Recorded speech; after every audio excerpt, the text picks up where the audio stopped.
Bonjour et bienvenue, voici notre tour d'horizon économique, géopolitique et boursier. Pour comprendre comment tourne la planète finance, c'est sur la bourse au quotidien.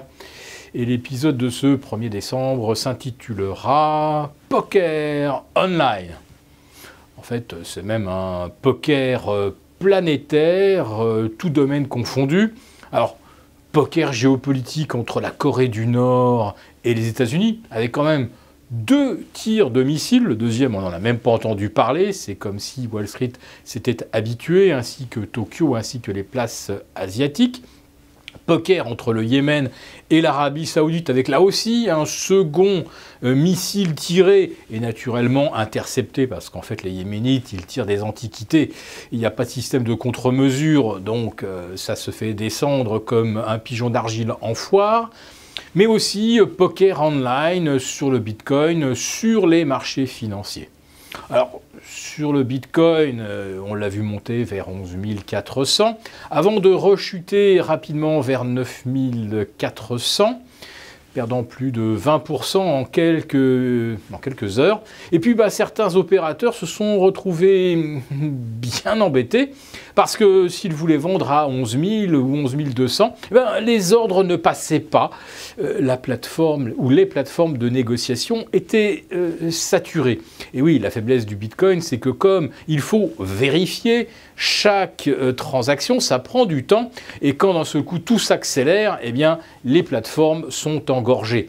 C'est quand même un petit peu rageant de voir 11 400, de passer un ordre de vente et de le voir exécuter quand le Bitcoin en vaut 10 de moins quelques minutes plus tard. Ce n'est qu'un des légers inconvénients du Bitcoin et des crypto-monnaies, dont M. Villeroy de Galhau, le patron de la Banque de France, explique qu'il ne s'agit ni de devises, ni de crypto-devises.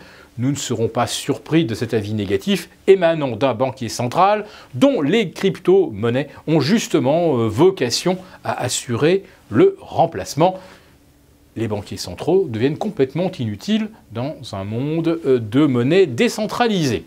Je referme la parenthèse. Néanmoins, le Bitcoin, ça reste quand même du poker online.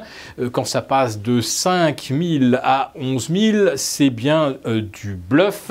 Et chacun met des jetons sur la table en espérant que le voisin va surenchérir. Poker online également en ce qui concerne la façon de maintenir Wall Street en lévitation. Alors, il y a eu, je crois, déjà plus de 140 séances de hausse sur 200 depuis le début de l'année. Et à chaque fois que le marché monte, on nous explique « Ah, nous vivons dans l'anticipation de l'adoption de la tax reform ». Ajoutons à cela quelques statistiques plutôt convaincantes ou rassurantes par-ci par-là sur le PIB à 3,3%, sur l'immobilier où ça ressemble de plus en plus à une bulle. Enfin, il n'y a pas une séance de hausse où on n'évoque pas la tax reform. Vous pouvez vous servir 100 fois du même argument, les 100 fois ça marche. Bon, c'est complètement idiot naturellement, mais il faut bien rationaliser quelque chose qui n'est guère rationnel. Enfin globalement en termes de valorisation, parce que la hausse au jour le jour, elle, répond à des mécanismes très rationnels, qui relèvent là aussi, si j'ose dire, du poker online. Quand vous voyez que les enjeux croissent, par exemple à Wall Street, et avec un Dow Jones au-delà des 24 000 et même 24 300, c'est sûr que là, les enchères deviennent élevées. Alors, qu'est-ce que vous faites? Vous laissez tomber vos parties de poker online avec les petites mises sans intérêt en Europe ou en Asie, et vous rapatriez le cash pour mettre le paquet de jetons à Wall Street, où là, manifestement, c'est là que ça se joue.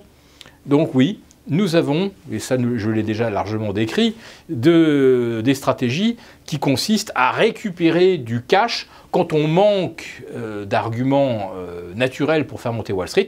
On rapatrie du cash de l'étranger pour faire monter les marchés américains. Donc si ça baisse ce matin en Europe, et ça personne ne l'a vu venir, d'ailleurs les indices ouvraient tous en hausse ce matin, si personne ne l'a vu venir, c'est tout simplement parce qu'il n'y avait pas de motif objectif de voir les places européennes baisser, sauf si on se place dans l'hypothèse qu'effectivement on vend en Europe pour soutenir Wall Street, parce que c'est aujourd'hui le dernier rempart qu'il faut consolider à tout prix. Alors on vient récupérer des pierres en Europe pour consolider la muraille de jetons aux États-Unis. Nous sommes bien dans un poker online, mais à force de bluffer, un jour, ça tourne mal.